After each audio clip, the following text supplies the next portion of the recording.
Salam l'équipe, salam la team des Z, j'espère que vous allez bien. Bon, c'est officiel, la liste de Jamel Belmadi est tombée pour les matchs amicaux du mois de septembre face à la Guinée et au Nigeria. Et ce qu'on peut déjà constater directement, c'est que cette liste, elle fait beaucoup parler et elle va faire beaucoup parler parce qu'il y a beaucoup d'incompréhension, il y a des retours, il y a des écartements, il y a des conservations, il y a ceci, il y a cela. On va en parler, on va en débattre dans l'espace commentaire.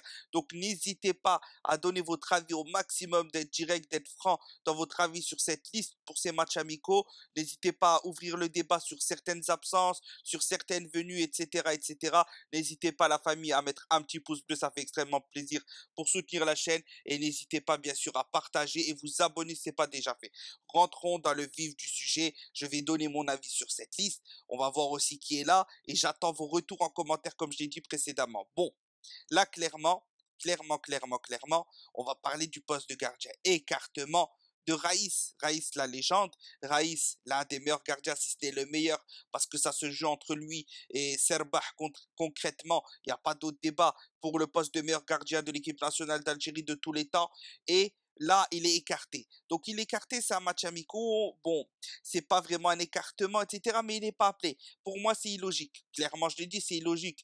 Raïs, lui, n'est plus titulaire, mais tu ramènes pas Oukidja qui est en Ligue 2, qui fait des matchs en plus catastrophiques en ce moment ou très polémiques, pour écarter Raïs. Ça n'a pas d'incompréhension. On sait que Mandrea va jouer un match, on sait que Zerba va jouer un match, c'est deux très bons gardiens, c'est les deux remplaçants d'un Boulhi et qui doivent maintenant avoir leur place de titulaire. Ça doit se jouer entre les deux jusqu'à la CAN 2023 et Belmadi devra faire son choix en conséquence. Mais écarter Raïs pour le poste de gardien pour Oukidja, personnellement, je trouve ça inutile. Passons aux défenseurs. Et là, il y a beaucoup de choses à dire aussi. Déjà, on va parler du poste d'arrière droit et arrière gauche. Un seul arrière gauche convoqué, Ben Sebaini. L'absence de Hamesh, incompréhensible, parce que pour moi, certes, il est en Ukraine, mais il fait des bonnes prestations, il marque, il délivre une passe décisive, il va jouer l'Europe cette année. Alors oui, c'est pas le Portugal, mais quand même, il mérite sa place, en tout cas pour être testé, parce qu'il n'a pas vraiment eu de chance, à moins que Belmadi l'a trouvé vraiment mauvais face à l'Iran et ne veut plus le revoir, mais ça serait incompréhensible pour moi. Si tu veux plus le revoir pour des amicaux, tu vas pas vouloir le revoir pour des matchs officiels. Et ça, c'est problématique. À moi qui prépare l'arrivée d'Aït Nouri, c'est pour ça qu'il écarte Hamesh dès maintenant. Je ne sais pas quoi en penser, mais bon. Et pour ça, il ramène trois joueurs au poste de latéral droit. Donc Atal, Zedatka, Benayada. Mais c'est incompréhensible. C'est incompréhensible pour un match amical de ramener ces trois joueurs-là en même temps. Il n'y a Franchement, c'est incompréhensible que celui qui a un éclair de génie qui m'explique. Alors, celui-là qui me dit que c'est par rapport à Tal est blessé, que Zedatka Benayada, c'est de profit. Non, ça n'a aucun sens. Ça n'a aucun sens. À la rigueur, tu ramènes pas Benayada, tu ramènes Zedatka Tal pour les mettre en concurrence, ou tu ramènes Benayada Zedatka ou Benayada Tal, mais pas les trois en même temps, c'est incohérent. La défense centrale. Alors, vous savez que j'ai toujours défendu Bedran. J'ai toujours défendu Bedran. Il a fait un excellent match de barrage, double confrontation de barrage. Il est parti de Tunisie en Arabie Saoudite, match évoluant. Mais là, c'est un match amicaux. Teste les jeunes, appelle Chergui. Pourquoi tu ne convoques pas Chergui et tu le testes? Si on perd, c'est pas grave. S'il fait une mauvaise prestation, c'est pas grave. On est sur un match amical face à la Guinée, un match amical face au Nigeria pour une qualif de CAN ultra facile sur laquelle on se qualifiera à coup sûr. Sinon, c'est très très grave. Même avec une équipe B, il nous reste un match à gagner et c'est fait, chose faite, alors qu'il y a encore trois matchs qui suivront derrière. Mandi appelé, on pouvait s'en passer, ben, la rigueur qu'il le convoque, je veux bien comprendre, mais on pouvait s'en passer en toute honnêteté. Mais la Mandi plus Bedran, ça fait des trentenaires, ça fait des joueurs Mandi qui ne jouent pas en club, Bedran qui aurait pu être remplacé par un jeune pour le tester. Touga et Touba, c'est logique, on valide tous, personne ne peut dire le contraire. Ensuite, on passe au milieu de terrain. Benasser, Benasser, choix logique, ok, c'est un match amicaux, mais il est ultra important dans le groupe. On sait qu'on l'annonce peut-être comme capitaine, futur capitaine, en tout cas il sera capitaine un jour ou l'autre, s'il continue comme ça, c'est certain, certainement le joueur le plus régulier, il n'y a rien à dire sur ça. Zerouki Zorgan, bon, c'est à la fois compréhensible, et à la fois incompréhensible parce que bon, on connaît ces matchs amicaux, ces rookies, c'est du vu, du déjà vu. Il y a plein de joueurs à tester au milieu de terrain.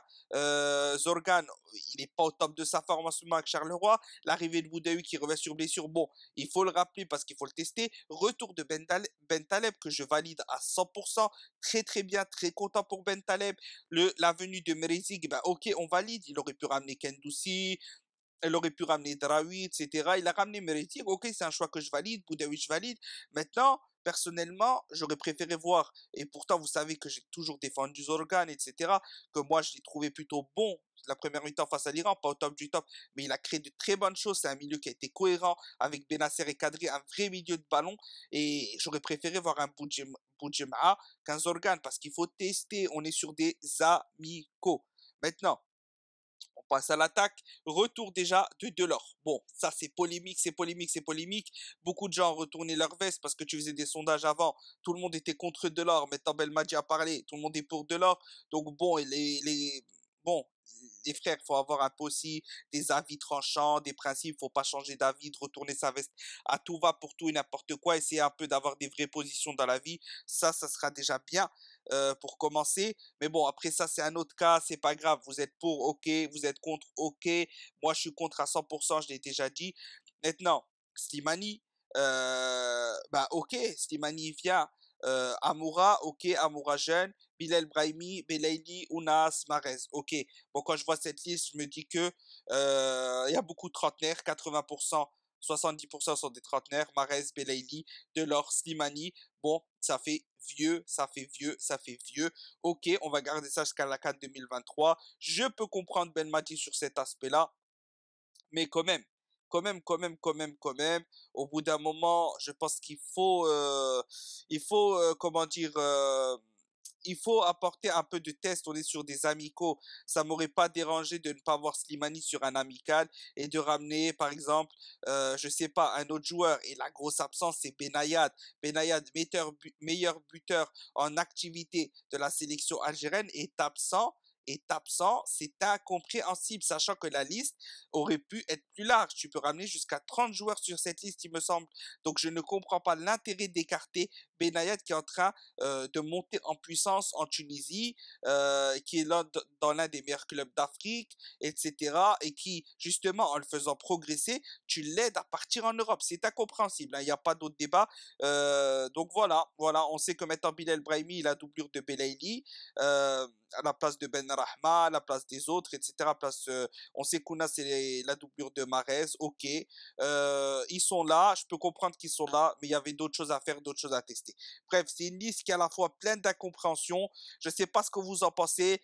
Dites-moi ça en commentaire. J'espère que la vidéo vous aura plu. J'espère qu'on va pouvoir débattre dans le respect, que beaucoup de gens vont apporter des avis différents, etc. Qu'on puisse trouver un peu ce qui va pas, et on a hâte de voir les matchs. On espère au moins voir des tests.